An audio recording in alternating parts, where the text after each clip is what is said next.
February महिन्यात शेतकऱ्यांसाठी दिलासादायक बातमी आहे. केंद्र आणि राज्य सरकारच्या योजनांमुळे शेतकऱ्यांच्या खात्यात थेट 6,000 रुपये जमा होणार आहेत. पीएम किसान योजना आणि नमो शेतकरी योजनेचे हप्ते एकाच वेळी मिळणार असल्याने हा दुहेरी लाभ मिळणार आहे. या 6,000 क्षेत्रांमध्ये पीएम किसान योजनेचा 22वा हप्ता म्हणून 2,000 रुपये मिळतील. तर नमो शेतकरी योजनेचे 8वा आणि 9वा हप्ता एकत्र दिले जाणार असून त्यातून 4,000 रुपये जमा होतील. अशा प्रकारे एकूण रक्कम 6,000 रुपये होईल. हा लाभ मिळण्यासाठी शेतकऱ्यांनी ई-केवायसी पूर्ण केलेली असणे आवश्यक आहे.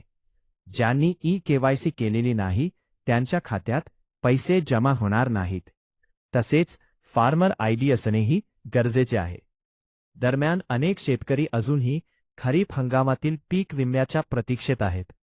काही भागांत नैसर्गिक आपत्तीमुळे नुकसान झाले असून त्याचा मोबदला लवकर मिळावा अशी शेतकऱ्यांची